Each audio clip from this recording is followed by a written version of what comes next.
obstáculo que eu acho que é muito importante a gente aprofundar um pouco mais.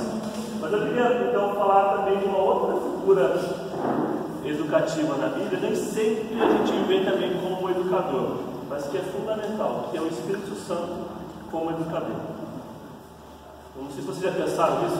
A gente sempre pensa em Jesus como professor, né? Jesus mestre. Naquele tempo tudo é chamado pelo povo de mestre. Mas alguma vez vocês já imaginaram, pensaram que o Espírito Santo também é mestre? Ele também é. Vocês acham que eu estou forçando a barra aí porque é a minha área de educação cristã? Vou colocar todo mundo nesse pacote? O que vocês acham? Não, eu achei interessante, eu sei. A gente pelo menos não tinha essa visão. A gente não fala Espírito Santo Consolador. A gente sempre vê dessa forma, que vai nos fazer lembrar daquilo que a gente precisa falar como nos capacitando. A gente fala nos capacitando para fazer algo, mas a gente não pensa dessa forma. E essa capacitação é ensino. A gente fala, a gente pensa, nos capacita, mas a gente não associa, eu pelo menos não associava nessa forma como educador, como aquele que está educando, como aquele que está ensinando. E é muito interessante. Mas tem alguns textos para a gente fundamentar isso, né? Pelo menos dois mais importantes. Então, a primeira coisa importante a gente dizer que essa ordem que Jesus dá aos seus discípulos e às suas discípulas de ir e ensinar só é possível com o dom do Espírito Santo. Essa grande tarefa de ir por todo mundo ensinando, percebe como que a gente às vezes não dá o valor à educação? Até mesmo esse chamado de a grande comissão sempre dá ênfase em outros aspectos e se esquece que um dos que está lá é ensinando, ir por todo mundo, pregar o Evangelho a toda criatura, ensinando a guardar. O ID inclui a tarefa de ensinar. Não dá para fazer missão sem ensino. E essa tarefa de ensinar só é possível com o dom do Espírito Santo. Quando Jesus promete aqui do Espírito Santo aos discípulos, lá no texto de João 14, ele claramente fala dessa função pedagógica do Espírito Santo. É ele que vos fará lembrar tudo que vos tenho dito e ensinado. Ele vos ensinará. O ensinar é uma tarefa fundamental do Espírito Santo. Ele continua e aprofunda a obra educativa de Jesus. Ele fará lembrar, um outro texto, Jesus diz que os não precisam ficar preocupados com o que é verão de dizer, porque o Espírito Santo porá na sua boca. A gente pode entender como ele ensinará o que vocês têm que dizer. Quem nos ensina o que dizer é o próprio Espírito Santo. E o texto de Pentecostes, também muito importante, o texto de Atos capítulo 2, quando o Espírito Santo vem sobre os discípulos, então nasce a igreja a partir dali. O que acontece ali? É um texto muito rico e até às vezes polêmico, né? O que é esse dom de língua se acontece ali no dia de Pentecostes? Alguns vão dizer que é a língua estranha, né? Que é uma evidência do batismo com o Espírito Santo, as línguas estranhas. Os nossos irmãos pentecostais defendem essa tese. E de fato o texto dá algumas margens para essas discussões. Mas uma coisa que para mim está muito clara no texto é que um milagre que acontece ali, talvez um dos milagres, mais de um milagre, mas um dos milagres que acontece ali, e o mais importante, o fundamental, é que os discípulos falam das grandezas de Deus de um modo que as pessoas que vêm de várias nações diferentes conseguem ouvir na sua própria língua. Então o que acontece ali é que o Espírito Santo ensina a igreja a dizer as grandezas de Deus nas línguas dos povos.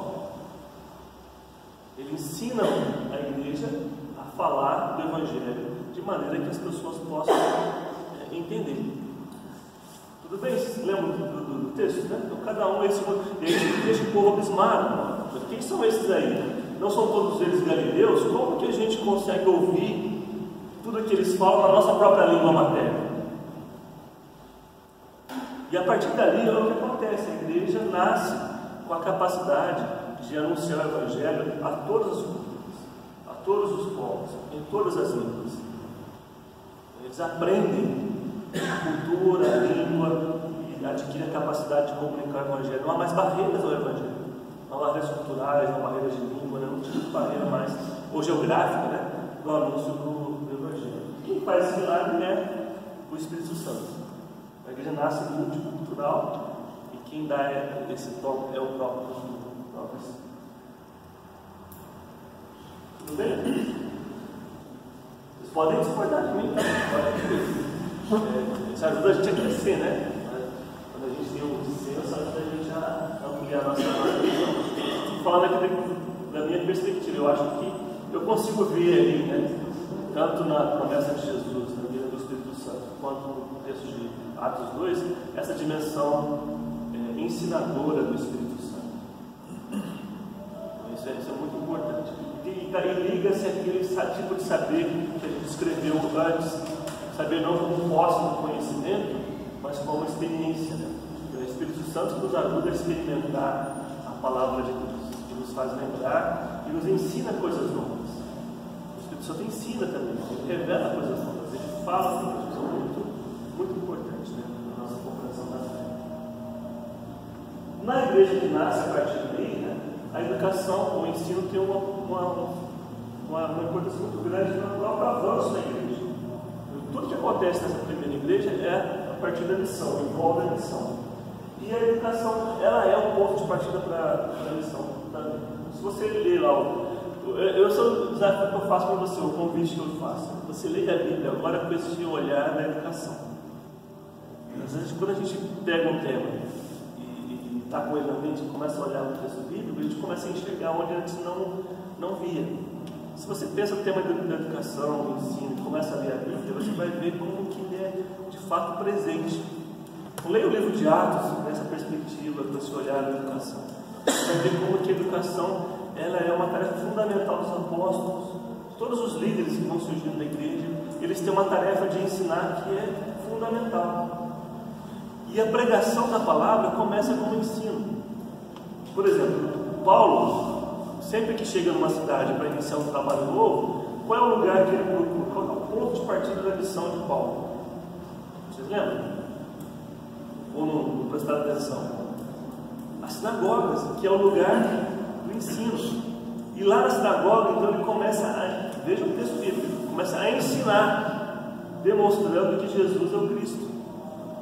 Alguns se convertem, outros se rejeitam, cria-se uma confusão, é expulso da sinagoga e ele passa a ensinar fora.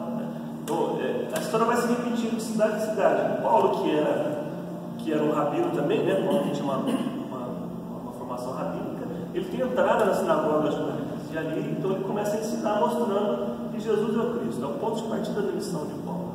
Toda vez que ele chega numa cidade nova, o lugar que ele procura é a sinagoga. E através do ensino da palavra que ele começa o anúncio do Evangelho. Em Filipos, ele expulsa a sinagoga e começa a ensinar as mulheres na beira do rio. Ele se reúne na beira do rio e ensina. E a partir dele nasce a igreja. Então, veja como que está ligada a missão da nossa igreja à tarefa do ensino. Vou passar aqui para a gente aprofundar mais a discussão. A igreja, ela vive, essa igreja de Atos, uma intensa atividade educativa. Tem dois focos. Isso vai acompanhar a educação cristã ao longo de toda a história da igreja. Dois focos. Um voltado para a própria comunidade, para o preparo para o exercício da missão e também como uma forma de cuidar com a própria comunidade. Né? Esse ensino tem a ver não apenas com conteúdos bíblicos da fé, mas principalmente com a prática do amor. O que acontece nas primeiras comunidades cristãs? Elas começam a viver aquilo que a gente vive até hoje na igreja. É um espaço de comunhão, é um espaço de edificação, é um espaço de crescimento, de bênção, de alegria, mas também é um espaço de conflito. Muito cedo, a igreja cristã começa a vivenciar conflitos internos, que sempre tem a ver com a capacidade ou a não capacidade de se relacionar com o outro que é diferente. Aquele ensino do Espírito Santo de aprender a falar a língua do outro, ele é muito importante. E é importante porque a igreja, ou nós seres humanos, temos uma dificuldade muito grande de aprender isso. de aprender a nos relacionar com as pessoas que são diferentes de nós. Se você ver a história da igreja lá no começo, você vai ver que esse é um grande problema que a igreja vive. Lá até o capítulo 4 de Atos, a igreja está descrita como um lugar de harmonia completa.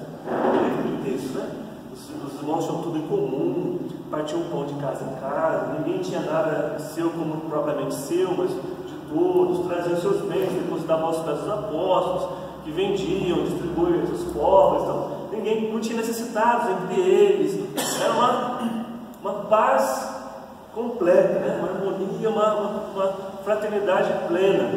Mas logo depois, no capítulo 6 de Atos, já começam os problemas. As viúvas dos helenistas, né, os gregos, como chamam os apóstolos, reclamam, porque quando vão distribuir os alimentos, elas são preteridas em favor das viúvas dos judeus. Ali é o primeiro conflito. Essa harmonia já é quebrada. Ou seja, se você for viúva de um homem judeu, tudo bem, você vai ser assistida. Se é de um homem grego, você vai ficar de lado. É um conflito cultural, né? Dois povos diferentes representados na igreja. Logo mais adiante, a gente vai ver outros conflitos. Quando os gentios começam a se converter e vir para a igreja, começa a aparecer um conflito. E todos eles giram em torno dessa dificuldade de receber, de acolher e conviver com o outro que é bem diferente de mim. Então a igreja precisa ser ensinada a isso, precisa ser ensinada a aceitar, receber, conviver. Lembram de Pedro e Cornélio? Deus precisou ensinar Pedro que ele deveria ensinar a pregar a palavra para Cornélio. Antes dos emissários virem buscar Pedro, Deus dá a ele a visão do lençol, com toda a sorte de animais. Então, é uma ação pedagógica de Deus em favor de Pedro para ensinar Pedro que ele deveria mesmo ir à casa de Cornélio. O primeiro concílio de Jerusalém, qual é a discussão do primeiro concílio da igreja? É para resolver um conflito. Porque os gentios estavam se convertendo e os judeus queriam que eles obedecessem toda a lei judaica, inclusive circuncidando, se guardando o sábado. Então é um conflito que se estabelece ali. Então, uma intensa atividade educativa que acontece na igreja, primeiro por causa desse cuidado necessário com a própria igreja. O ensino para ajudar a resolver os conflitos, a estabelecer comunhão, a aceitação mútua, o cuidado mútuo. As cartas surgem a partir daí, né? As cartas do Novo Testamento são uma espécie de ensino à distância, né? O EAD, como o pastor Paulo quer implantar aqui no nosso já implantou, né, nesse curso. Então, os apóstolos fundam as igrejas, estão distantes, surgem problemas lá na igreja, dúvidas, e eles mandam então perguntas, e eles respondem as cartas de respostas dos apóstolos a problemas e questões que estão envolvendo as comunidades. Eu costumo dizer que se não tivesse problema na igreja, não tinha Novo Testamento, né? As cartas são resultados ou uma tentativa de resolver esses problemas. A carta aos Coríntios, por exemplo, quanto problema que tem lá na igreja de Corinto, e as cartas de Paulo aos Coríntios é para cuidar, instruir, orientar a comunidade a lidar com esses problemas. Então isso é educação cristã, focada principalmente na prática do amor, no relacionamento, na superação de conflitos. Então, a educação é muito importante na igreja porque ela é que ajuda a gente a superar os conflitos. Existe até hoje, né? A igreja é um lugar de bênção, é um lugar de comunhão, é um lugar de paz, de perdão, mas também é também um lugar onde os conflitos aparecem constantemente, né? Às vezes por motivos banais, às vezes por motivos mais sérios, né? A gente sabe como que é a vida em comunidade. Pode-se dizer que é uma afirmativa, estou fazendo uma pergunta, é uma afirmativa ou não quando dizem que a igreja, por ser também uma extensão da família, também há os problemas que nós temos na nossa família. Exemplificando, na sua família você tem problema, então na igreja também, que é uma família, você também vai ter problemas. Isso tem fundamento, a gente pode levar isso como uma verdade? Ou temos que ter a visão de que na igreja, quando acontecem esses conflitos, eles têm que ser vistos dessa forma, com amor, relacionamento, há uma diferença nisso? Qual é a sua visão? Eu não sei se eu entendi bem. Na família... A gente ouve muitas pessoas falando assim, em qualquer igreja que você congregar, você vai encontrar problemas. A gente escuta as pessoas falando isso. Eu já ouvi pessoas falando para outras pessoas. Mas há diferença na minha família, que eu sei que no seio da minha família, entre irmãos e sempre há algum conflito, com a família da igreja. Na igreja nós temos que ter uma outra postura em relação à família, do que a postura que eu tenho dentro da minha família de genealogia. Eu acho que o problema é o mesmo, né? Tanto na família como na igreja. Nos nossos espaços de comunhão mais íntimos, né, a gente vivencia essa dificuldade, essa necessidade de nos ajustar uns aos outros. Né? E aí então vem o encontro, é sempre também um confronto. Né?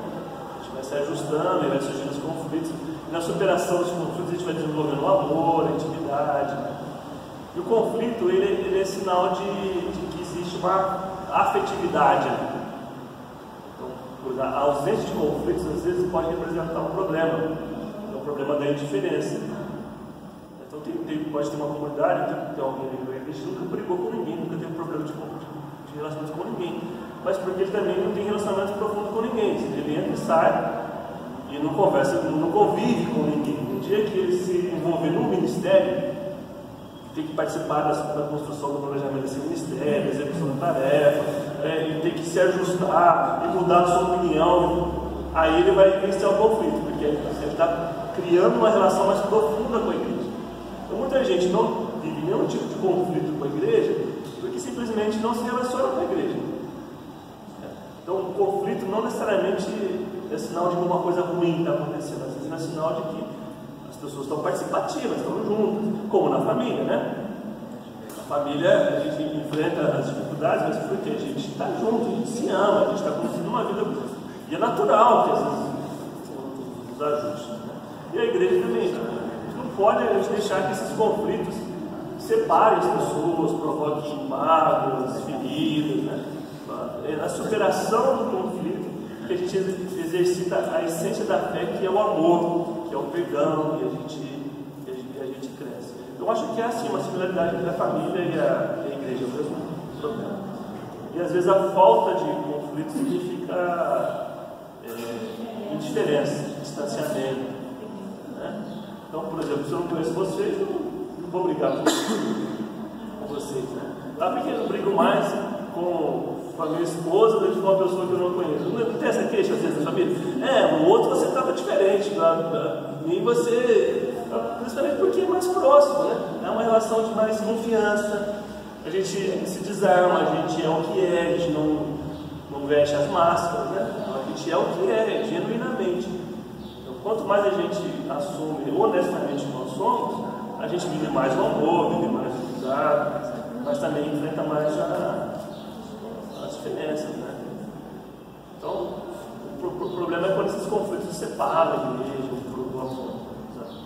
Mas o conflito sempre vai existir nesses espaços íntimos, né? Como a família, como a igreja. O Paulo faz tempo que levantou a mão. Você já respondeu, já falou praticamente. Eu acho que é uma aliança. Eu acho que a forma como você vê, a forma como eu vejo a minha família, a forma como eu vejo a minha igreja. No seguinte sentido, eu e minha esposa, a gente tem problemas dentro, só que a gente resolve dentro daqui. A gente entendeu a aliança que a gente tem. Né? E as pessoas têm que entender que a aliança que a igreja começa dentro de casa, como você está falando, lugar de ensinamento, lugar de firmar valores, princípios. E isso com certeza tem que refletir na igreja, porque a igreja é a mesma coisa. Se eu não enxergar a igreja como minha família, eu vou ficar pulando de igreja em igreja, assim como as pessoas mudam de casamento para casamento, até achar uma coisa que vai dar certo, ele nunca vai achar. Por quê? Porque ele não teve uma aliança de verdade. Exatamente. Então, uma pessoa que foge de conflitos, outro problema, uma maneira equivocada de lidar com o conflito. Né? Então, a primeira vez que enfrenta um problema, um conflito, ela se distancia da pessoa.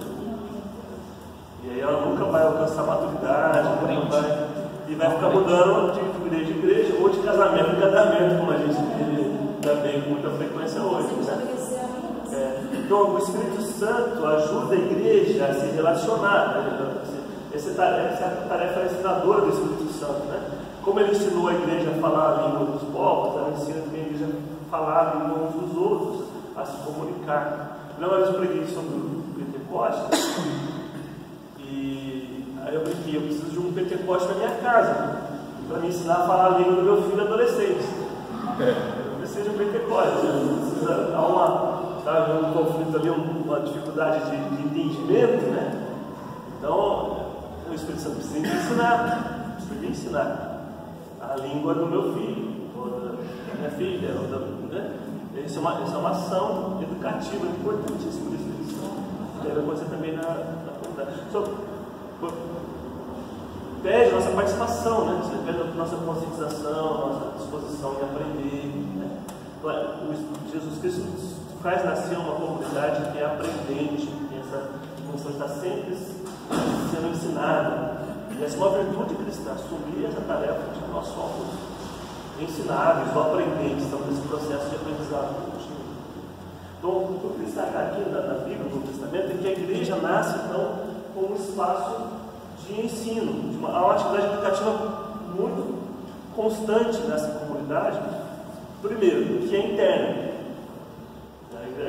A educação ajuda a igreja a ser mais forte.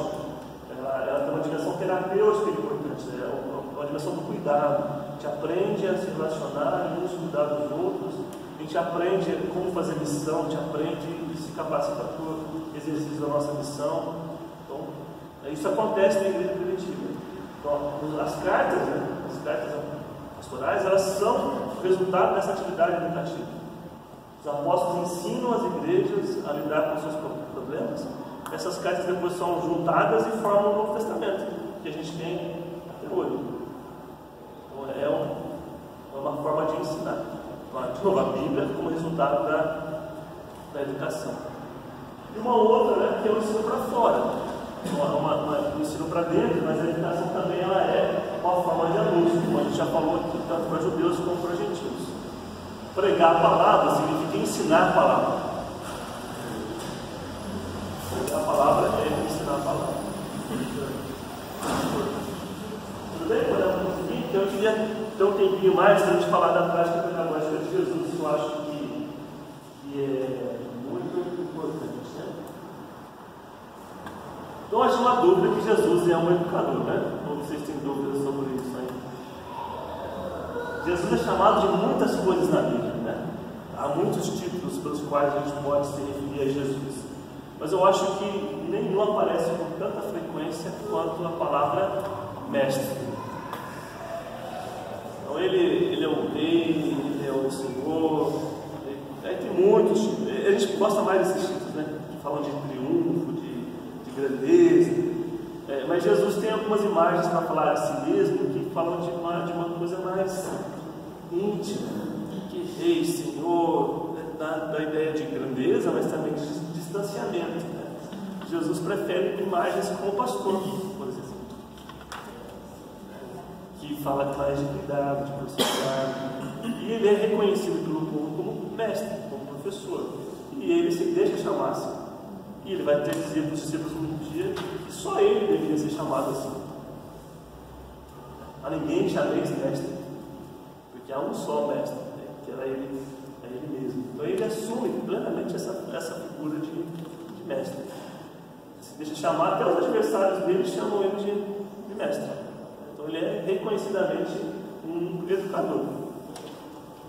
Ao mesmo tempo que ele exerce o ministério de cuidado, de pastoreio, ele exerce o de ensino.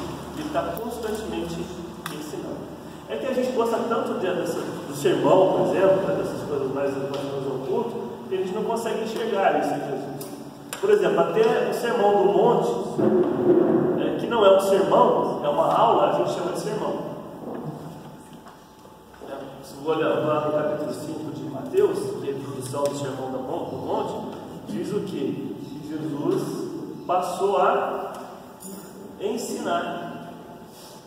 Então, é uma aula, não é um sermão. Só que quem editou a Bíblia colocou lá sermão, porque o povo gosta mais de sermão. A aula da ideia de ser coisa chata, Mas Jesus está o tempo todo ensinando. Acho que raramente ele pregou o sermão. Na maioria das vezes ele deu uma aula.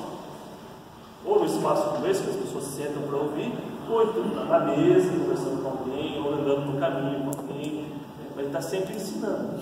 Ensinar é a grande tarefa de Jesus. Um ensino que cura, um ensino que traz libertação, é um ensino que muito próximo daquele conceito que ele colocou no começo aqui, né? Que amplia a visão, o horizonte, que guia, né? A educação como guiar para fora. Jesus é o mestre por excelência. Inclusive, acho que é o título de um livro, né? Jesus é o mestre por excelência. Então, vamos pensar aí um pouquinho sobre essa prática pedagógica de Jesus, já que é tão importante no ministério de Jesus, né? Então, para quem e onde Jesus ensina? Vamos começar por aqui. Então, Jesus ensina a palavra ao povo. Aí o povo, de modo geral, né? Pode parecer assim, óbvio demais isso, mas não é. Porque se a gente comparar com os mestres do tempo deles, essa é uma diferença importante. Porque os mestres do tempo de Jesus não ensinavam o povo de modo geral. Havia classes de pessoas que estavam excluídas dos ensinos tradicionais. Dependendo do tipo de vida que a pessoa levava, ou de onde ela vinha, a que povo ela pertencia, ela não podia participar desses espaços de ensino tradicionais do povo de Deus. O Jesus é um mestre que ensina todo mundo. Isso é muito importante. E ensina de um modo diferente. Jesus ensina de um modo diferente. O conteúdo não é muito diferente. Lembra que a gente falou que os fariseus são muito importantes? Essa classe desses livros são muito importantes porque ele colocou de volta a palavra no centro do culto, da vida do povo. Então, esse conteúdo, ele não é mutável, ele é imutável, ele não muda. É a Bíblia que a gente tem hoje, no Antigo Testamento, né? São os preceitos de Deus, é a palavra de Deus. O que muda em Jesus não é o conteúdo, mas é a maneira como ele ensina, ou como ele reinterpreta esse conteúdo. Então, a pedagogia de Jesus é fundamental, é o próprio ministério de Jesus.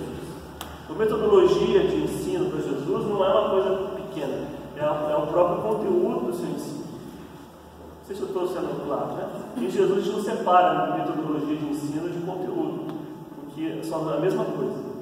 Que a gente ensina com amor, e o amor é o conteúdo principal do Evangelho. Ele ensina de um jeito, ou ensina aquilo que tem que ser aprendido.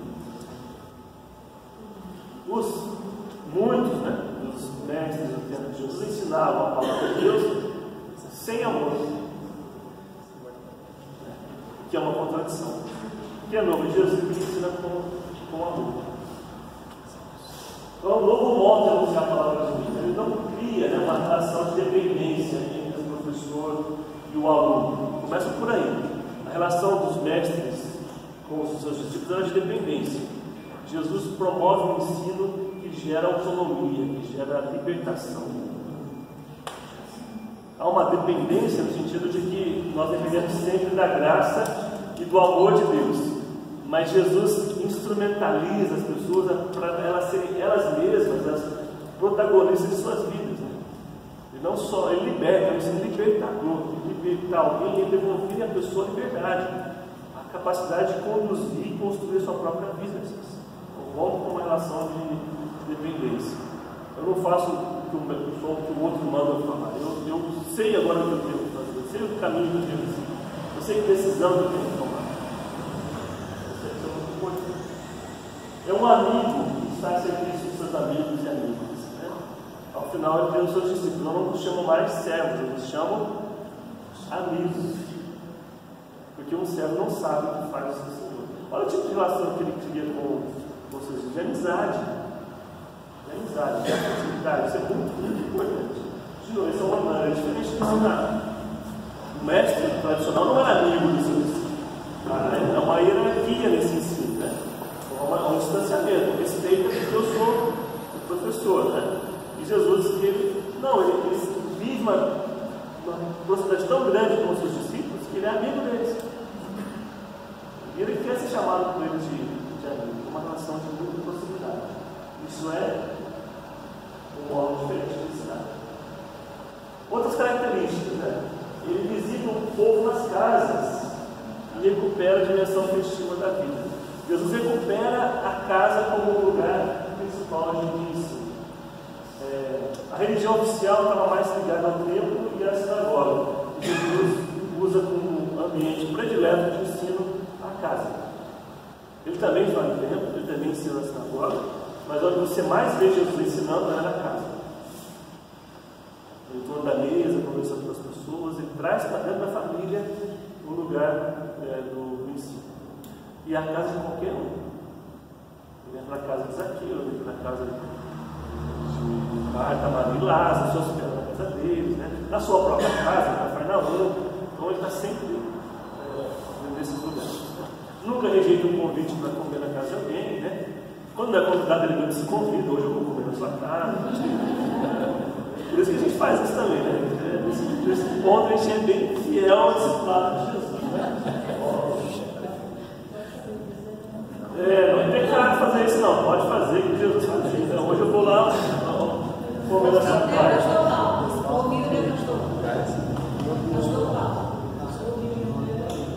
Amém. Ouvi. Mas essa é uma maneira, né, de romper o próprio ensino. O templo é importante, a sinagoga é importante, mas mais importante é a vida em casa, né? O cotidiano da vida. Jesus faz isso. Ele envia os discípulos em missão, e quando ele envia os discípulos em missão, ele envia os discípulos para se hospedar nas casas das pessoas. Interessante, isso significa um novo paradigma missiológico, um novo modo de fazer missão.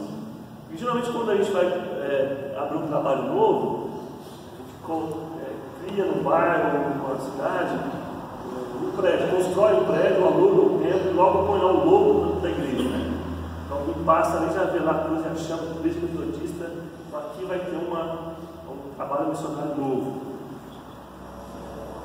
Mas é uma coisa estranha o lugar, né?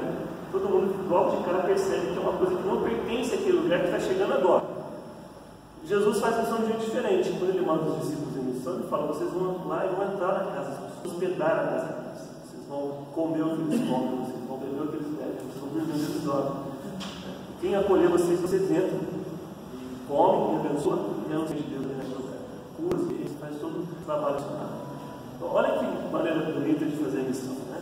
Você valoriza o lugar, você valoriza aquele espaço. A casa de exato, a gente tinha exemplos aí disso, né? Você transforma a casa da pessoa num lugar sagrado, num lugar da missão. Não é um lugar, não é um espaço estranho naquele lugar, né? É o meio do próprio povo que nasce a igreja, que nasce a missão. É assim que ele manda os discípulos: vocês vão se hospedar nas casas das pessoas. E aí tem um sentido muito importante também de incorporar a cultura daquele lugar. Né? Vão comer o que eles comem, vocês vão dormir onde eles dormem, vocês vão viver a vida que eles vivem. Não é alguém que chega num carrão, constrói uma casa com uma mansão e um tempo todo para fazer missão. Marca logo de cara a diferença, né? Nós somos meio de fora para dentro, um negócio bem diferente, de cima para baixo. A missão ela nasce no meio do próprio povo. É bem interessante esse modelo de fazer missão. A gente sempre fez missão do outro jeito, né? Mais tradicionalmente. Agora a gente está descobrindo esse novo. Descobrindo não, a gente está redescobrindo, né, esse modo de Jesus fazer missão, que é a partir da casa das pessoas, da vida das pessoas, do jeito das pessoas viverem. Eu acho que nem é descobrir, é colocar em Colocar em prática, é o prática. obedecer. Né? Porque você disse assim, sabe, conhece, Pratica. Essa é uma maneira interessante, a casa de paz, você está totalmente fora do teu ambiente, né? Teu vocabulário tem que atingir aquelas pessoas, você tem que tomar cuidado como você vai falar para não ofender, né? O anfitrião. E é muito interessante, é exatamente, né? Então é a pessoa participante, né? Você dignifica as pessoas, você valoriza o que elas têm, o que elas são. Né? Então você não simplesmente traz uma coisa de fora, você também recebe. Né? Eu acho que é isso que representa a pedagogia de Jesus, né? Quando a gente fala de Jesus, também passou pelos espaços de formação, porque ele também se deixou, ele assumiu uma postura de tanta humildade, Deus se esvaziou de modo tão grande, que ele precisou que as pessoas cuidassem dele. Então Jesus precisou que Maria amamentasse. Jesus não morreu porque Maria nutriu ele. Você fez, cuidou, limpou, José protegeu.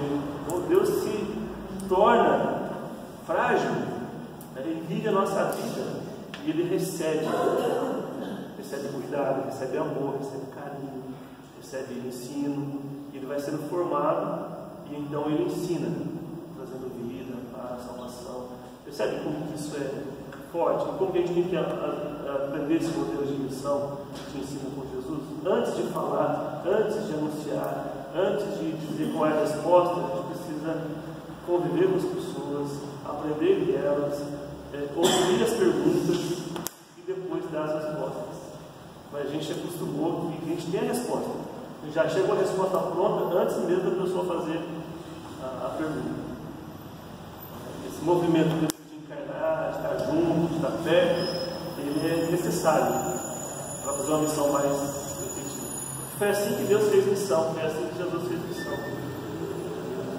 E esse ato de ensinar os discípulos para se hospedar na casa das pessoas é um indicativo disso. Vocês vão e primeiro vocês vão receber. Vocês vão e vão ser acolhidos, vão receber o cuidado, o carinho, a hospitalidade das pessoas. E aí então vocês vão ensinar, vocês vão pregar, vão curar, vão anunciar o reino. Quem aceitar, a paz está ali. Se não aceitar, você bate fora, vai para outro. Tem essa dimensão muito importante da missão.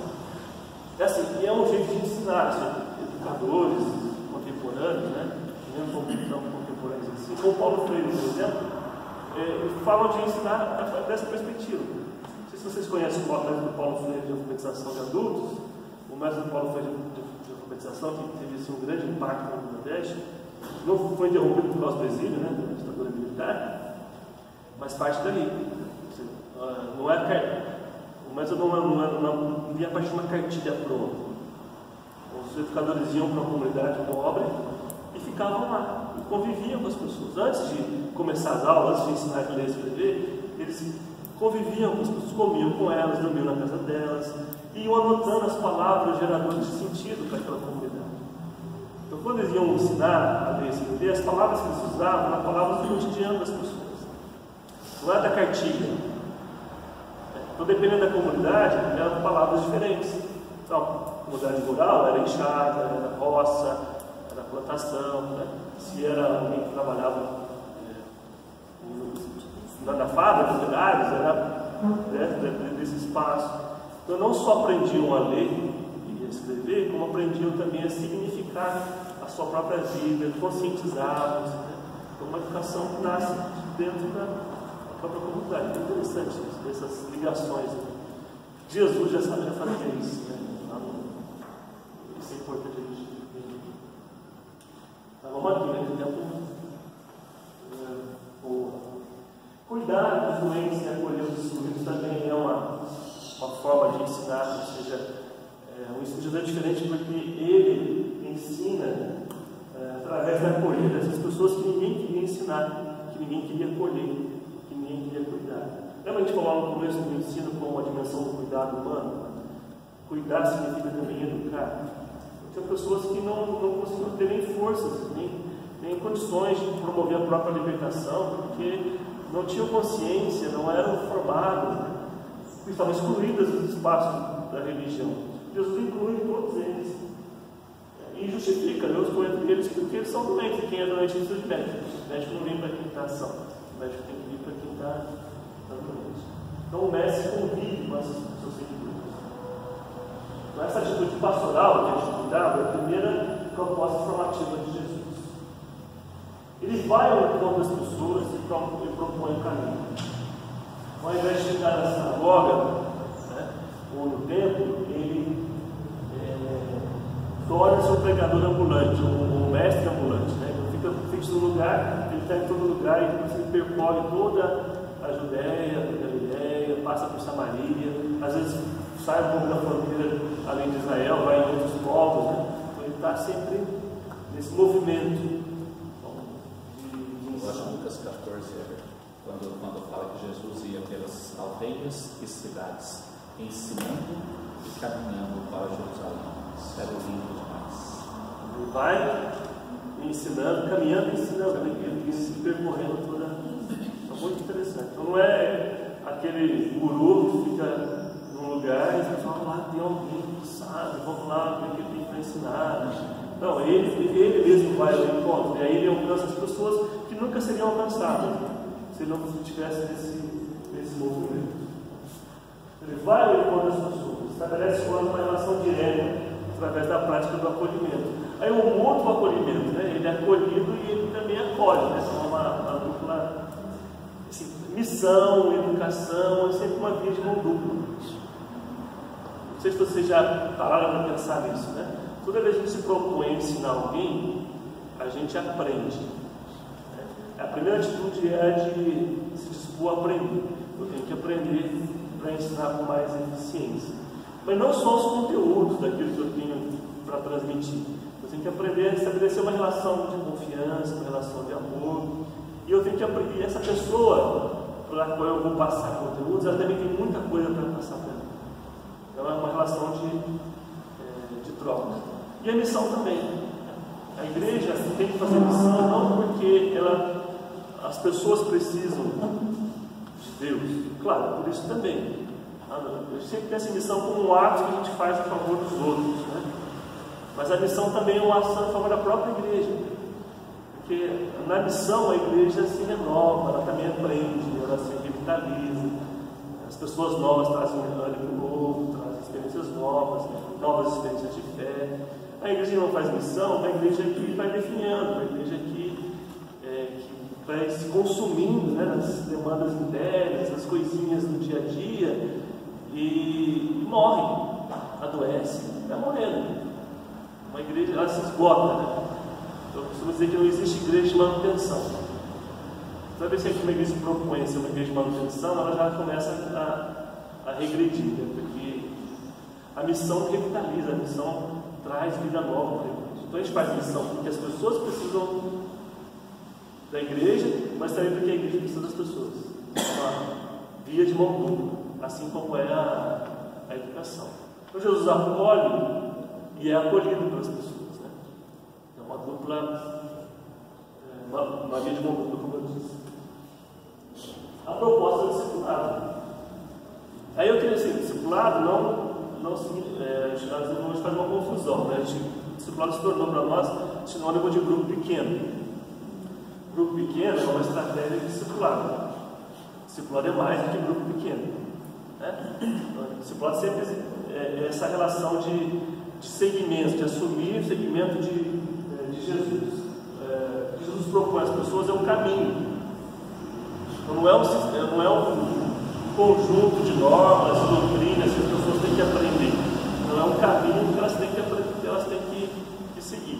Aí os grupos pequenos, a escola dominical, o curso, tudo que a igreja faz tem que ajudar as pessoas a entender o que significa esse seguimento de Jesus. E através do exemplo, o próprio exemplo de Jesus, ele é pedagógico, como o episódio de Mateus 11, 28, aprender de mim. Então essa é a relação do discipulado, né? Que é alguém de proximidade e de alguém que olha para a vida do outro e quer seguir esse mesmo caminho. Cria comunidades e reconcilia pessoas. Então faz parte da pedagogia de Jesus aceitar, receber todo tipo de gente. E o interessante é observar que ele coloca para conviver pessoas completamente diferentes uma da outra. No grupo dos 12 tem pessoas que nunca se conviveriam juntas se não fosse em torno da figura de Jesus. Você tem lá o cobrador de impostos, como Mateus, né, que está ligado ao... ele é visto pelas pessoas como traidor do povo, porque ele cobra impostos para Roma. Você tem lá Simão Zelote, que é um extremista que pega em armas para combater Roma. Então são duas posições políticas, inclusive extremadas, né? Para cada um numa ponta. E Jesus põe para conviver no mesmo espaço, criar relações de amor, de cuidado, de união. Está precisando disso de novo, né? Porque hoje essa polarização que a gente vive no nosso país, né? Ou você é direita ou você é esquerda, né? Cada um do lado, a gente precisa aprender a conviver e rever nossas posições. Mas Jesus faz isso, né? põe para conviver pessoas completamente diferentes e reconcilia essas pessoas, e cria uma comunidade diferente, mas unida. Esse é o propósito dele. Pastor, só voltando um pouquinho em relação ao discipulado, o discipulado, ele, vamos colocar, uma década atrás, o valor, vamos colocar uns 12 anos atrás, o valor do discipulado, quero até fazer um comentário, dentro da igreja, aquele grupo assim que está ali a vida toda, nasceu na igreja, né? E aí ele tem, aquele grupo, ele recebe esse ensinamento. E aí, o que eu entendi? Fundamentou, ensinou, colocou princípios, levanta esse grupo como, nós costumamos falar assim, como torre de sustentação, né? Não é torre a palavra que eu usar, coluna. E é o antes e o depois de quem experimentou esse tempo, de quem de fato estudou, teve ali aprendendo no grupo de discipulado, tornou-se líder e foi fazer, trabalhar em grupos menores, né? Mas um tempo importantíssimo dentro da igreja. Hoje isso já reduziu bastante, né, pastor? E a gente observa os grupos de discipulado, eles já não são tão fortes mais, né? Não sei se é uma realidade da minha cidade ou se é uma realidade da igreja metodista no geral. Não, a gente pode generalizar, porque você tem comunidades que nunca experimentaram esse modelo de igreja. Sim. Grupos pequenos. Então, para muita gente é novo, nem primeiro isso ainda. Para outros já são ciclos que a igreja vai vivendo, né? Mas o que eu queria dizer é que o discipulado não é igual ao grupo pequeno. O grupo pequeno, ele é um grupo pequeno, células, são estratégias, e boas estratégias, podemos dizer, né? De vivenciar o discipulado. Mas a gente não pode achar que quando a igreja redescobriu os grupos pequenos é que passou a existir discipulado. Já existia discipulado como esse segmento de Jesus. A escola dominical, por exemplo, sempre foi um espaço maravilhoso de discipulado. Então, não era chamado discipulado, mas é um espaço de discipulado. Nós vivemos aqui, a gente estava comentando da velha guarda aí, no nosso tempo, a gente vivenciava esses espaços de discipulado sem chamar de discipulado, que era espaço de convívio, né? As fogueirinhas, depois as reuniões de oração que a gente fazia aqui na salinha do ping-pong, o próprio ping-pong que vinha depois, né? As vigílias, a gente não chamava de discipulado, mas era o discipulado que estava acontecendo, né? E aí o grupo pequeno, as células, são estratégias pensadas, refletidas, de organizar e ajudar melhor o processo. É assim que eu vejo, né? Agora, porque senão a gente dizer que não teve discipulado em Jesus. Se o grupo pequeno for um bom discipulado, a gente vai chegar à conclusão de que Jesus não vivenciou o discipulado. Porque tinha um grupo pequeno por volta dele, de 12 pessoas, mas a estratégia de Jesus não era de criar células que iam se multiplicando, nem foi a estratégia da igreja primitiva. Então mas tinha discipulado, vai dizer que não tinha discipulado. Então são estratégias diferentes. Algumas igrejas passaram, e todo mundo que estuda esse modelo sabe que tem momentos de revisão, de renovação, então pode ser que a sua igreja esteja passando por esse momento. Mas há outras igrejas que nem começaram ainda. Então agora tem aspectos desses grupos pequenos que lembram muito essa educação da Bíblia, essa coisa mais da proximidade, do valor da casa, do acolhimento. Então, está muito ligado à prática do discipulado dos grupos pequenos. Isso, mas o que eu quis enfatizar é o estudo mesmo da palavra no grupo. É o espaço assim, que dá oportunidade ao conhecimento de fato, a estudar, a ter que voltar para casa. Eu lembro até de uma expressão muito comum lá, ruminar aquilo que você recebeu, né? Isso eu considerei um diferencial. É isso que eu quis colocar. Sim. Foi um diferencial na comunidade, lá na igreja da minha cidade, naquele tempo. Porque alguns foram embora, mas os que permaneceram de fato com esse pensamento.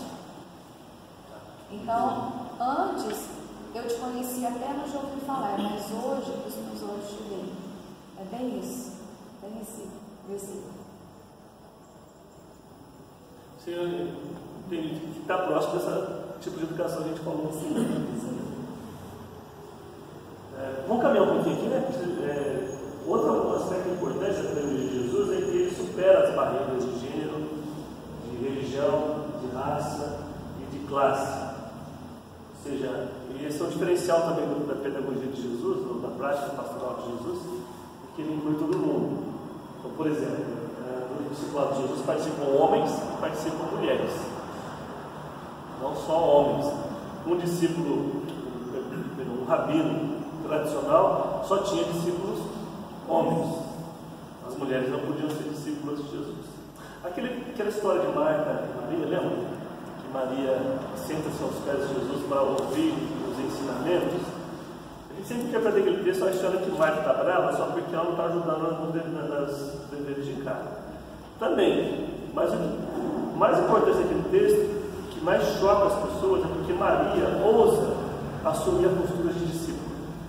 Que sentar-se aos pés para ouvir é a postura típica do discípulo. E Maria, mulher, ela deixa de servir os convidados da casa e senta-se e assume a postura de discípulo. Isso é escandaloso, porque mulheres não podiam ser discípulos. E Jesus não só recebe, como valoriza a atitude de Maria. Jesus tinha discípulas. Isso é completamente inovador, né, do tempo dele. De religião também. Jesus não só tem seguidores não só da religião judaica, né? Por exemplo, tem 2 vezes no Evangelho que Jesus elogia a fé de alguém. E nas 2 vezes essas pessoas não eram judias, eram pagãs. Que é o centurião romano. Lembra disso, né? Quando o centurião romano pede para Jesus de curar o seu servo, Jesus faz menção um dia e fala: não precisa ir. Se dá a ordem, já está resolvido o problema. Jesus ficou espantado com a fé daquele homem. Eu nunca vi fé assim em Israel. E depois, olha, é um pagão, né? Em Israel não tem fé desse jeito. Ficou impressionado com a fé do centurião romano. E a mulher cananeia, que vem pedindo a Jesus insistentemente para que cure essa filhinha, né? E Jesus vai resistindo para ver até onde é que vai a fé dessa. Também é um recurso pedagógico ali nesse texto, né? Até onde vai a fé dela. E aí Jesus diz: mulher grande é a tua fé. No texto anterior ele tinha falado para os discípulos: homens de pequena fé. Os seus discípulos, aquela mulher pagã, uma mulher grande é a tua fé. Faça-se como você quer. Então, ele tem pessoas que não são, ele rompe as barreiras de religião. Tem pessoas não judias que se aproximam dele e ele, inclusive, reconhece o valor da fé e a ação de Deus entre essas pessoas. De raça, né? Encontro com a mulher samaritana é outro exemplo disso, né? Ali concentra tudo isso, né? É uma mulher samaritana, pobre, né? E Jesus se põe no caminho dela para trazer salvação. E de classe. Então ele acolhe e conversa com Nicodemos, por exemplo, atende o pedido do oficial romano, acolhe a mulher cananeia, e ele é criticado por isso. Criticado porque ele inclui todo mundo. Quando ele entra na casa de Zaqueu ou outros cobradores de impostos, um dos discípulos dele é cobrador de impostos, né, como é Mateus. Isso causa problemas, né, onde se viu. E esse é um dos pontos pelos quais ele é acusado. Mas é a grande virtude do ministério dele, ser de fato para todo mundo. Não são essas as pessoas que ele ensina. Agora vamos pensar um pouquinho como ele ensina. Acho que aqui a gente entra aprofunda um pouco mais, né? Ele é um mestre popular. Havia no tempo de Jesus, como a gente já falou, os rabis ligados a essa classe de escribas. Diferentemente dos sacerdotes, essa classe não era. Quem era um escriba não adquiria esse direito por herança, ou de família. Eram pessoas que se preparavam para isso. Não havia uma escola rabínica. Paulo, por exemplo, estudou numa escola assim, né? Ele fala que foi formado aos pés de Gamaliel. criar uma formação sólida para que a pessoa pudesse exercer esse ministério de rabi. Jesus, ele é um rabi reconhecido pelo povo, mas ele não passou por esse processo de formação, ele não frequentou essas escolas. Ele é um mestre popular. O povo reconhece ele nessa autoridade. E como mestre popular, ele cria relações muito intensas com os seus discípulos e discípulas. Profundas mesmo. Jesus não estabelece uma relação de hierarquia, mas de proximidade. Essa é a primeira coisa importante sobre o modo de Jesus ensinar. Como a gente falou, o conteúdo e a metodologia não se separam. E é isso que torna a pedagogia dele diferente. Ele é um mestre, reconhecido como mestre, mas ele é reconhecido pelo convívio. As pessoas convivendo com ele, todo mundo vê esse homem é um mestre. A autoridade dele não vem pela imposição da instituição, não vem por força de lei, mas é carismático, o povo mesmo reconhece. Então não é porque alguém nomeou, não é porque alguém deu a credencial, porque ele tem um diploma, é porque pela maneira como ele vive. Agora, alguns exemplos de como ele ensinava. Aí eu tenho alguns textos bíblicos, a gente não vai poder ler, né, por conta do tempo, mas vocês são conhecedores da Bíblia, né? Alunos da escola dominical, né? Conhecem bem a Bíblia, vão lembrar do que está escrito aí. Então, só alguns exemplos, tá? Pegando alguns textos aqui. Jesus ensina, por exemplo, através do cuidado. Aí o texto de João, capítulo 20, versículos 24 e 29. Quem que lembra o que está escrito lá em João 20, 24 e 29? É exigir demais?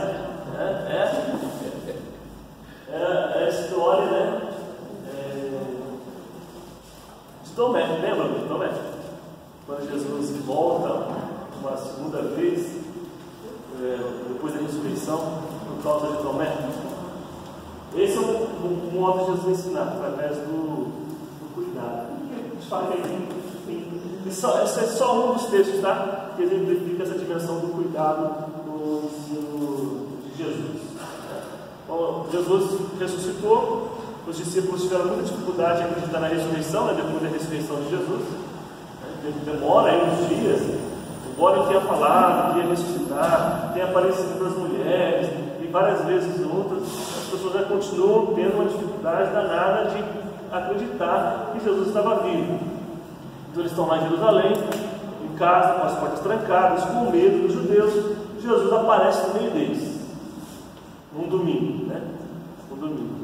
Aparece no meio deles, e aí fala com eles, mas Tomé não está entre eles. Quando Tomé volta ao convívio da comunidade, e eles contam, Jesus ressuscitou e apareceu a nós, ele fala, eu não acredito.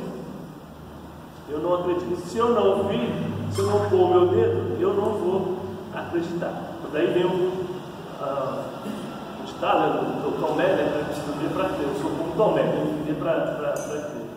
Aí Jesus vem uma segunda vez no domingo seguinte, e aí é o que vem a dimensão do cuidado, né? Ele vem só por causa de um, e de um incrédulo.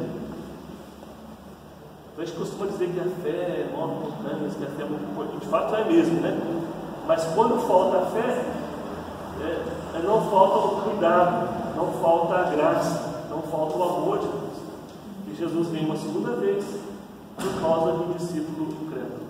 Mostra as mãos e fala, Tomé, chega aqui, põe o teu dedo, não seja incrédulo, mas crente.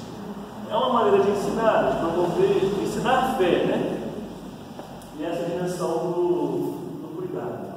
Então, cuidado com Jesus, ou de Jesus com os fracos da fé. Chama para perto, mostra os sinais, revela paciência. Você quer aprender como ensinar com Jesus? Então aprenda com esse texto e outros textos parecidos com esse. Jesus ensina porque ele está perto, porque ele mostra sinais, porque ele é paciente. Ele é paciente, cuidadoso com os seus discípulos. Quando eles estão fraquejando, quando eles estão sem fé, quando eles estão com medo, quando eles estão querendo abandonar, ele se aproxima, ele mostra os sinais do seu amor. Com paciência, ele repete a lição. Fala de novo. Vem uma segunda vez. E esse texto é muito importante, né? Porque ele também foi usado pela própria comunidade depois como recurso pedagógico para mostrar a importância da vida em comunidade. Tomé, quando a igreja vai contar a história de Tomé, vai contar no seguinte contexto: muitas pessoas não estão mais participando do convívio da igreja. Acham que não é importante o convívio da igreja. Então, eles contam a história de Tomé para lembrar isso, né? Que é na comunidade que Jesus se revela. E é na comunidade que a incredulidade é vencida. Por isso Jesus volta no domingo, quando os discípulos estão reunidos. É uma referência ao culto. Domingo de manhã, quando os discípulos se reuniam para o culto, é a hora quando Jesus ressuscitado está presente entre eles e mostra os sinais do seu amor e renova a fé. Então é um ensino para aqueles que estão se desviando da comunidade e acham que a comunidade não é importante, estão perdendo a fé. Então tem duas dimensões aí: o Jesus que ensina com cuidado e a comunidade que relembra essa história para mostrar a importância da comunidade. Tudo bem? Vocês conseguem ver nesse texto? Eu ensino ou estamos forçando para isso? Vocês podem falar, não, nada de educação cristã, né? É um modo de ensinar, né? Diria com Pedro também, né? Oi? Pedro, cuidado de Jesus por ele ter negado. Sim, né? Quando Jesus volta, ele diz para ele: vai e avisa os discípulos, especialmente a Pedro. Aquelas 3 perguntas que ele faz: Pedro, tu me ama? Então, assim, Cuidado. chama do lado, sozinho, só os dois, né? Faça proximidade, intimidade, paciência, amor. É um modo de ensinar. Então, professores de escola local, pastoras, evangelistas, tem que ser como Jesus, tem que ter uma paciência, né? Tem que ter muito amor, muito cuidado, né? E uma segunda vez, uma terceira vez, chamar para perto, né? Às vezes é um pouquinho mais duro, mas sempre. Né? Então Jesus, porque às vezes a palavra revela um pouco de irritação também, né? Vem para cá, põe a vida aqui, ser incrédulo, né?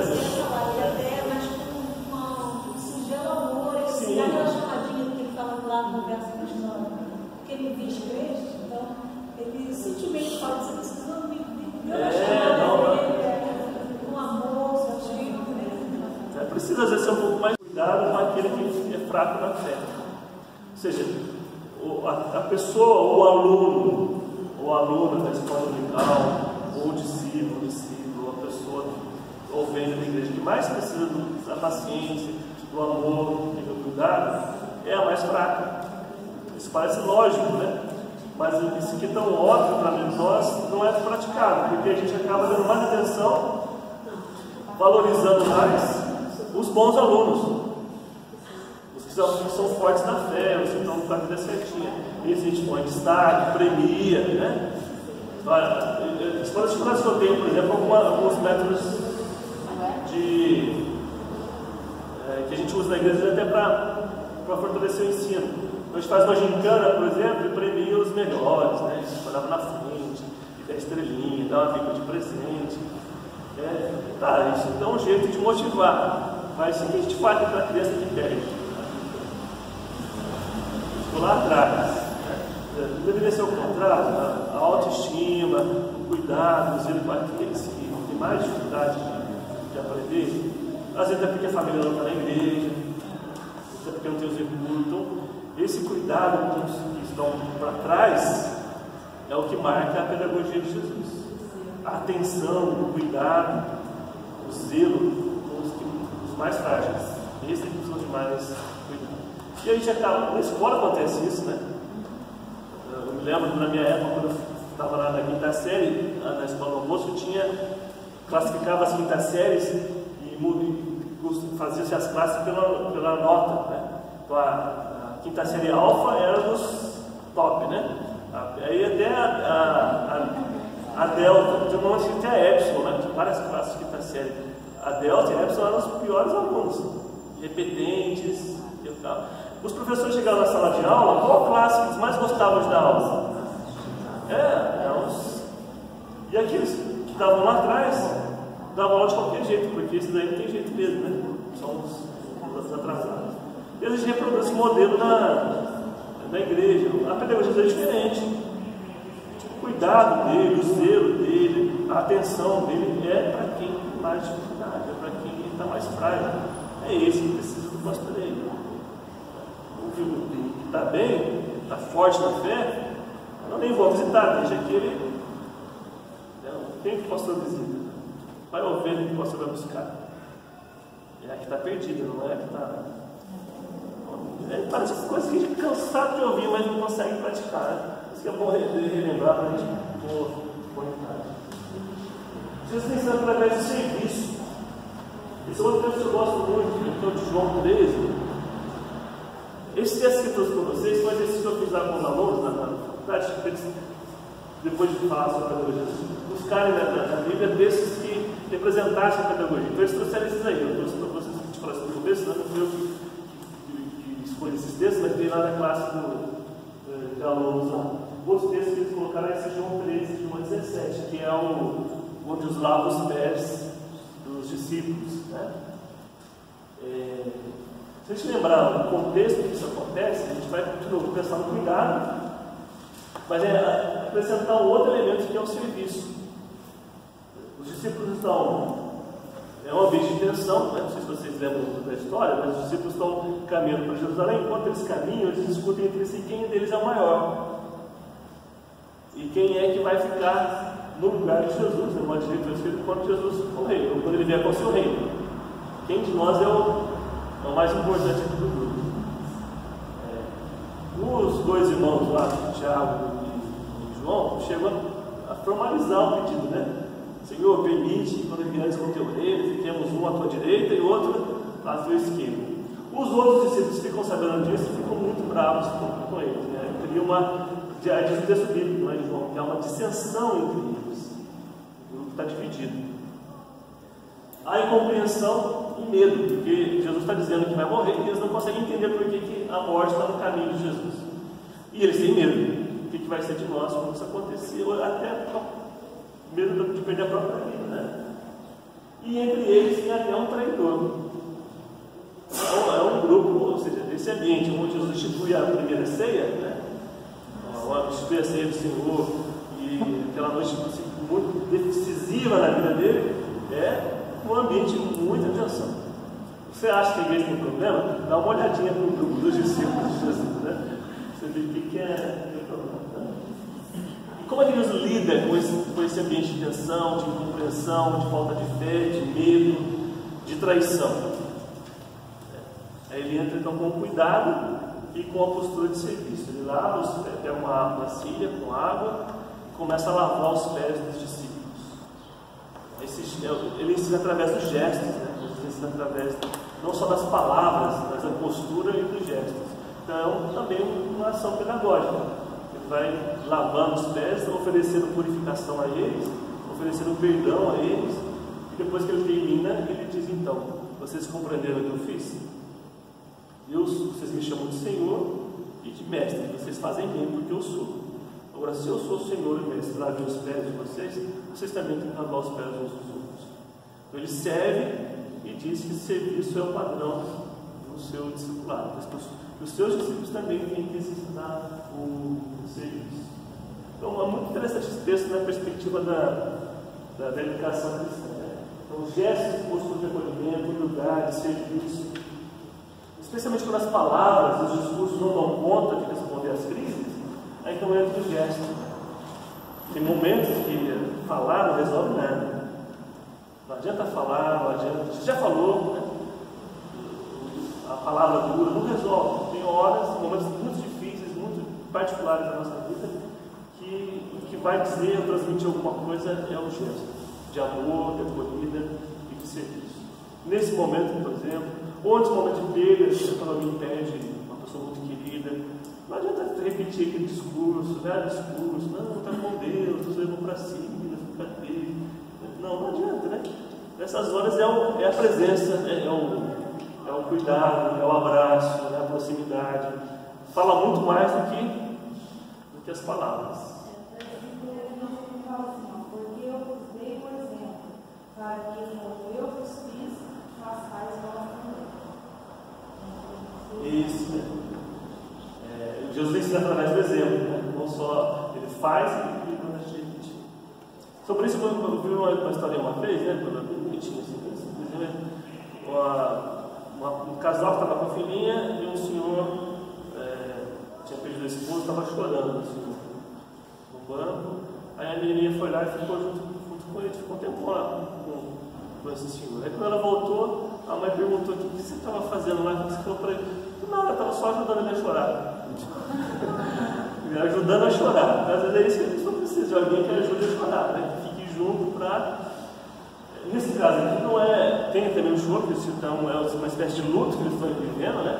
Mas também tem outros problemas, né? Jesus, só ao invés de fazer um longo discurso, tentando convencê-los, né? Racionalmente, que eles estão equivocados, ele usa gestos e o exemplo para ensinar. Os gestos quebram barreiras, se aproximam, vencem a desconfiança. Né? Uma postura, o gesto ensina muita coisa. E continuando esse tema do serviço, né? Que a Bíblia chama de diaconia, né? A palavra grega para serviço é diaconia. Diaconia é um ministério muito importante da igreja e também de ensino. Que define o discipulado de Jesus. Então, Jesus disse explicitamente: eu estou, eu gosto como aquele que serve. Ele fala para os discípulos que entre eles não deve ser assim como as relações de hierarquia que havia entre os povos. Os povos têm príncipes, reis, quem os governa. Entre vós não será assim. As relações do discipulado de Jesus não são de hierarquias.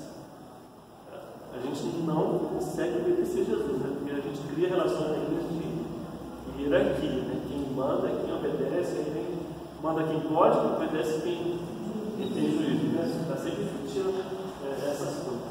Mas Jesus diz: de vocês não vai ser assim. As relações de poder na igreja às vezes falam mais alto do que as relações de serviço. Jesus nos envia ao mundo para servir. E o poder de que fala a Bíblia não é esse poder de mandar, é o poder de servir. Não sei se vocês já pensaram nisso, né? De fato, a Bíblia fala do poder, o Espírito Santo nos enche de poder. Mas esse poder que o Espírito Santo traz é uma palavrinha dele, uma palavra chama que é dinamis. A palavra grega traduzida por poder é dinamis. Dinamis vem de dinamismo, dinamite, que é energia, que é força para realizar. Então, o poder do Espírito Santo da igreja não é poder para mandar, é poder para fazer, para servir. O poder do mundo é poder para mandar. Falar relações de poder no mundo é quem senta no trono, né? Quem está por cima, senta no trono e dá as ordens. As relações de poder da igreja não. Quanto mais poder, mais serviço. Quanto mais poder, mais servo eu sou. Porque o poder não é poder de manda, é poder de execução, de realização. É o dinamis. É esse poder que o Espírito Santo dá. Então, se te reveste de poder, não é por esse poder para você ficar lá na frente dando ordens para as pessoas. Se te reveste de poder, é para você ir lá e fazer. É o poder para curar, é o poder para pregar, é o poder para ensinar, é o poder para transformar a vida. É esse poder que essa é a Jesus agradece. Um outro exemplo que eu gosto muito é a instituição do diálogo lá no livro de Atos, né? Até quando, de novo, a gente falou desse texto, né? Quando as mulheres vêm e reclamam porque elas estão sendo preteridas na distribuição dos alimentos, os apóstolos dizem o seguinte: olha, não convém que a gente deixe de pregar a palavra para servir as mesas. Olha só como é que eles rapidamente se esquecem do que Jesus ensinou. Porque os discípulos eles separam o serviço de pregação. Então, olha, a nossa tarefa é pregar. Servir é uma tarefa menor. A gente não pode deixar de pregar para servir. Então, escolha entre vocês aí 7 pessoas para fazer isso. Mas não pode ser qualquer um. Tem que ser homens de boa reputação, cheios de fé, do Espírito Santo, né? Aí vem um lá como Estevão e outro como Filipe, que mostram para os discípulos que não só era possível, como necessário aliar serviço à pregação.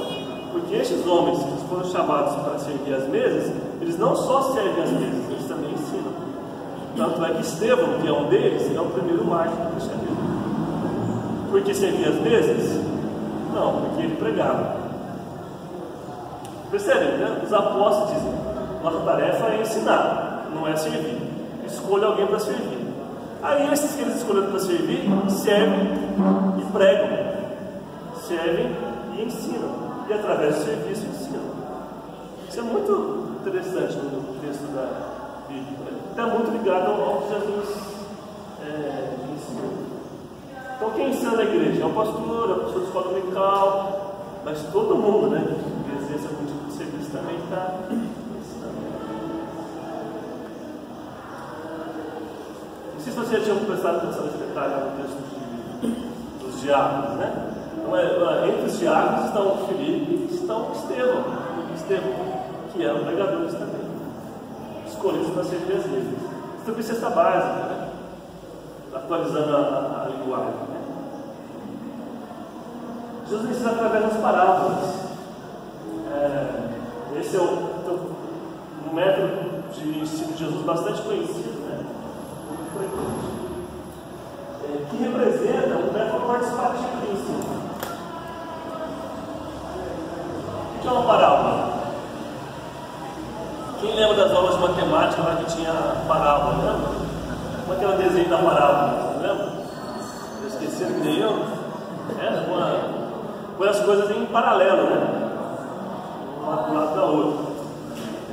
Então, parábola é uma maneira de ensinar. Ou seja, trazendo uma história.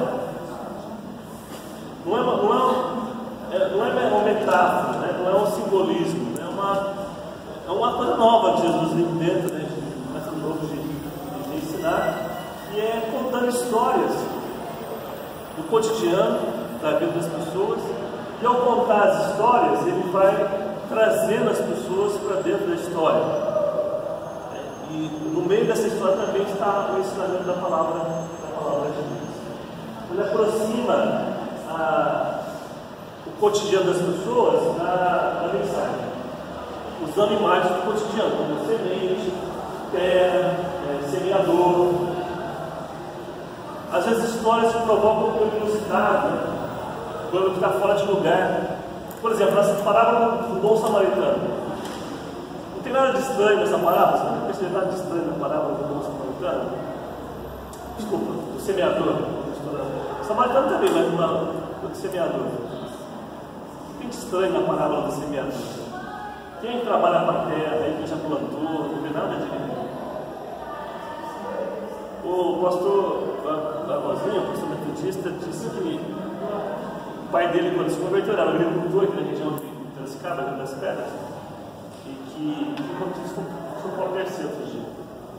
O missionário foi lá na fazenda, ia se evangelizar, e ele marcou um culto na casa dele, chamou os vizinhos todos para ouvir a pregação do pastor, mas houve uma enchente, uma coisa assim, o pastor não pôde ir. E ele então não sabia ler, pediu então para o filho ler o texto da Bíblia, ele abriu e leu lá exatamente a parábola do semeador, para um grupo de agricultores. E na hora que terminou de ler, ele falou assim: Jesus não entendia nada de terra, de plantação, mas entendia tudo de salvação. Domingo que vem o pastor vem e vai explicar para a gente esse alguma coisa assim, não lembro dessa história. Percebe? Mas essa parábola chama a atenção pela curiosidade, porque é um semeador diferente, né? É um semeador que sai jogando a semente a esmo.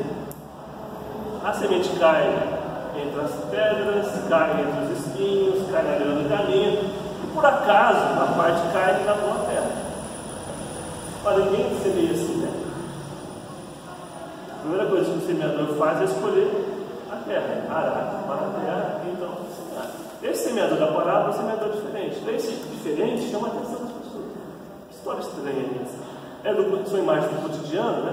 O semeador, a semente, a terra, mas tem alguma coisa fora de lugar aí. Isso desperta o interesse das pessoas. Quando meus filhos eram pequenininhos, eu sempre contava histórias da Bíblia para eles, e eles nunca dormiam sem história. Primeiro que enrolar para dormir, né? Então, quanto mais demorar para dormir, se vocês já se lembram, não tem dormir de jeito nenhum, né? Então, uma estratégia para prorrogar o tempo acordado era: conta mais uma história da Bíblia. O pai não vai negar contar uma história da Bíblia para mim, né? Vai chegar uma hora, né, que depois as principais histórias da Bíblia. Então começava a contar a história da Bíblia, misturando as histórias, né?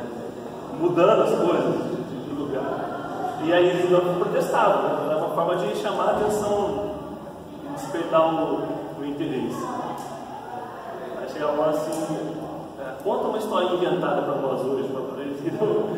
Já percebiam que estava errado. Deus mais ou menos faz isso, ele conta algumas histórias, quando ele põe para orar junto, o fariseu e o publicano.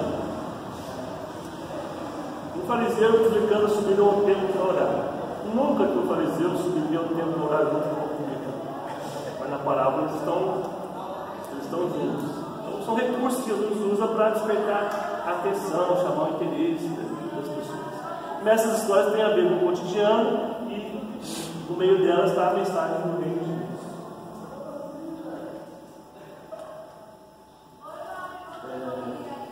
É um mais participativo.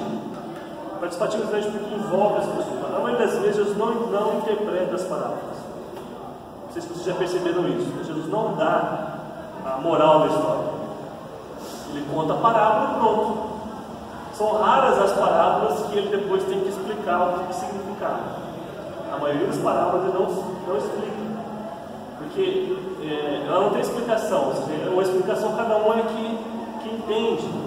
Transporta você para dentro da história e essa história tem um sentido para você mesmo, ela é participativa. Parte do conhecimento do povo, em sua realidade, o seu modo de trabalho, seu vocabulário, seus sonhos, esperanças, dores, expectativas. E também parte do conhecimento da palavra de Deus. Então, uma parábola, ensinar através de parábolas, significa duas coisas: conhecer profundamente a vida das pessoas para quem você ensina e conhecer também a palavra de Deus. Esse duplo conhecimento faz com que surja a parábola. Você conta as histórias da palavra de Deus, você ensina os princípios do reino de Deus numa linguagem e numa história que as pessoas que te ouvem conheçam. Então você precisa conhecer as pessoas e conhecer a palavra. Uma forma de proximidade. De proximidade, você cria uma relação de proximidade. Então, vai construindo as histórias e vai envolvendo as pessoas e as pessoas vão se enxergando. Então, a pessoa escuta lá a parábola do filho pródigo e ela se vê dentro da parábola. Às vezes ela é o filho mais novo, às vezes ela é o filho mais velho, às vezes ela é o pai. Ela se vê nessa história. E aí ela tem vários modos de ser interpretada e entendida, né? Tem um fator que gera essa parábola, que é o mais importante, que a gente tem que entender. Mas essa parábola ganha vida hoje. Dependendo do momento da vida que você está vivendo, você é um ou outro personagem dessa história. Ela te confronta de um jeito diferente, ela te chama de um jeito diferente. Então, são muito ricas as histórias de Jesus. Diz que um dia a verdade saiu no meio do povo e todo mundo fugia dela. Ninguém conseguia encarar a verdade. Aí ela foi buscar um conselho com a justiça. A justiça falou para ela assim: veste uma roupa, disfarça. E ela saiu disfarçada. E ela conseguia se aproximar das pessoas. E Jesus usava isso como recurso para se aproximar das pessoas, porque ninguém às vezes tem que encarar a verdade de fato. Sim. E aí que eu fiz lembrar da história que não é de Jesus, né? Mas que é lá de Natã, no Antigo Testamento, né? Como é que Natã aborda Davi para denunciar o seu pecado? Ele não chega dizendo logo de cara: você é um assassino, você. Como é que ele conta? Ele conta uma história. Tem um senhor aí que tem um ovelhinho que ele criou como se fosse da família, né? Quase que um animal de estimação. E os vizinhos dele ali, que tem várias ovelhas, um grande rebanho, recebeu um visitante, não quis matar a ovelha do seu rebanho, foi lá, pegou a ovelhinha do homem pobre, matou e serviu dos seus convidados. Aí que o falou: esse homem tem que morrer. Aí ele falou: esse homem é você. Olha, como é que ele vai. Mas você está falando assim, um jeito de confrontar com a verdade, confrontar com a justiça também, trazer essa proximidade. Natan também, essa história, Jesus faz isso, conta parábolas e com as pessoas, projeta as pessoas para dentro da parábola, elas vão sendo confrontadas e ensinadas. Então não faz saber, ela faz descobrir. Por isso ela é participativa. Leva a pessoa a refletir sobre a sua própria experiência de vida, faz com que essa experiência a leve a descobrir que Deus está presente no cotidiano. E aí supõe duas coisas, conhecer bem, estar bem por dentro da vida do povo e estar bem por dentro das coisas de Deus. Jesus ensina através do exemplo. Você já falou do texto lá, né? E aqui é um texto onde Jesus ensina os discípulos a orar. Ele orava com tanta frequência que os discípulos querem aprender a orar também. Eles pedem Jesus que nos ensine a orar. A partir da observação que faz da prática de Jesus de oração, eles querem, manifestam o desejo também de aprender. Aí ele ensina várias coisas sobre a oração, a gente não vai aqui aprofundar. Através da escuta. Esse é um outro método muito importante de Jesus de ensinar. Aí o texto é dos dois discípulos no caminho de Emaús. Mas há muitos outros, né? Mas esse aqui também é emblemático. Você lembra a história? Os discípulos, depois da morte de Jesus, dois deles deixam Jerusalém e voltam para a sua aldeia. E Jesus se apresenta no meio deles no caminho, começa a provar proximidade, né? Se põe no caminho com eles. Eles não reconhecem Jesus, não percebem que é ele. Então Jesus começa aquela aula, né? O pastor Luiz Carlos Sinuga fez uma vez uma muita reflexão sobre esse texto, mostrando que talvez ela tenha sido a primeira escola dominical da história. Aconteceu no domingo, né? E aconteceu no caminho. Jesus começa essa aula da escola dominical, a primeira aula da escola dominical que a gente tem notícia, né? Perguntando sobre o que vocês conversam à medida que vocês caminham. E então eles começam a contar. E ele ouve. Esse é um exemplo que Jesus para escutar as pessoas. Ele até sabe, mas ele quer que as pessoas verbalizem, que as pessoas digam isso. Então, escutar faz parte da pedagogia de Jesus. Não apenas ouvir palavras. O escutar não é só ouvir sons. Né? Escutar significa ouvir as experiências, ouvir a vida. É deixar que a pessoa de fato se projete ali no que ela está dizendo. É uma postura. Porque às vezes você tem a impressão que a pessoa está te ouvindo, mas não está te ouvindo. Ela não vê a hora de você parar de falar para estar com a resposta na ponta da língua. Né? Isso acontece muito no debate de teologia. Eu não gosto muito de debater os assuntos polêmicos, porque você está falando, a pessoa nem está te ouvindo, ela está elaborando na mente o que ela vai responder. Então, uma discussão que não leva a nada. Né? E às vezes você está falando e a pessoa está com a cabeça longe, já está construindo o seu argumento para rebater isso. Não é assim que Jesus escuta as pessoas, ele escuta de verdade, deixa as pessoas falarem, presta atenção, considera. É um modo de ensinar. Está aqui nesse texto, mas também está no encontro com a mulher de Samaria. Jesus faz perguntas, deixa que as pessoas respondam, quer saber, tem de fato interessado na vida das pessoas. Então ele estabelece uma relação de confiança. Escutar estabelece uma relação de confiança. Quando a pessoa sabe que você está escutando, que tem interesse, ela passa a confiar nisso. Escutar evita respostas prontas. Não é necessário ouvir, compreender, entender, aprender. Uma das coisas muito presentes na vida da igreja, nós somos de tradição protestante, né? É o discurso e a palavra pronta, ou a resposta pronta. E parte desse princípio de que a gente conhece a palavra e a palavra tem resposta para todas as coisas. O que é um princípio verdadeiro. Mas daí a gente acaba achando que a resposta está dada, está pronta. Por exemplo, tem uma Bíblia e lá no final tem um encarte, que é assim, o que ler quando? Já viu isso? O que ler quando? Quando a pessoa está triste, quando ela está doente, quando ela está em luto, né? Já está lá o texto, está dada, a resposta está pronta. Não importa quem é a pessoa, se ela está realmente é esse texto aqui ou esses textos que você pode ler. Não importa quem é a pessoa, se ela está junto, então isso elimina a necessidade de escuta. Então eu sei que a intenção é ajudar, a intenção é boa, mas é um perigo isso. Que antes de você falar ou trazer o texto bíblico, deixa a pessoa falar. O texto serve para um, não serve para outro. Aí que o Espírito Santo vai nos ensinar, né? Ensinar o que dizer, como dizer.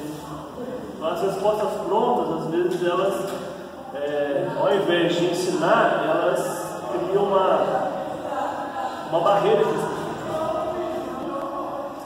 então, tem um colega pastor, uma vez estava pregando e deu uma dessas respostas prontas. Disse assim, falando sobre alegria.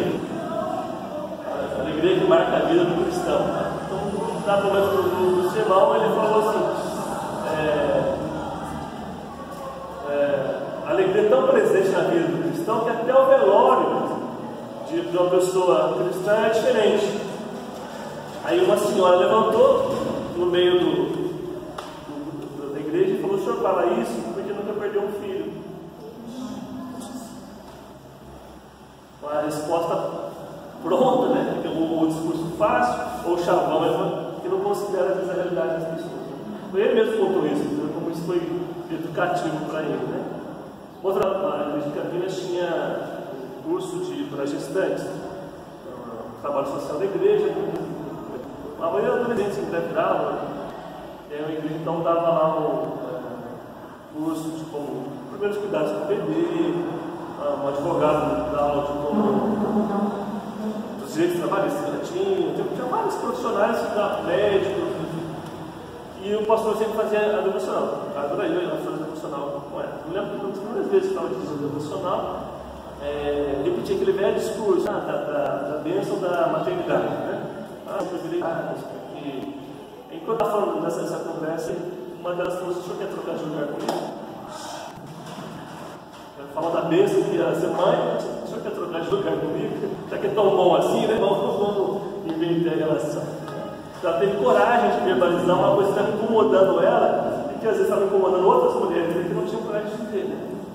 Para aquele grupo, ou especialmente para aquela mulher, é uma adolescente de 16 anos, a maternidade não representava uma bênção, representava um problema. Então, a minha abordagem pastoral tinha que ser uma outra, poderia ser que a gente descobrisse a bênção da maternidade, né? Mas isso é depois de um trabalho de pastoral, de conversa. Percebe os perigos da gente falar as coisas sem antes conhecer quem é que está ouvindo o que a gente quer dizer? Se eu sei que tem alguém, uma mãe, que acabou de perder um filho, ali eu não vou dizer uma coisa dessa, né? No velório, um filho da igreja, as pessoas não choram tanto. Eu não sei isso, eu não vi isso. Só quem viveu que pode dizer. Escutar é muito importante. A educação começa com o ato de ouvir, que passa então, em certo sentido, pelo aprender. Então, Jesus primeiro ouve as pessoas, ele provoca nas pessoas essa vontade de dizer. Ele ensina através da Bíblia. A Bíblia também é o conteúdo básico que Jesus ensina. Agora, como Jesus usa a Bíblia? A maneira como ele usa a Bíblia é que é também diferente.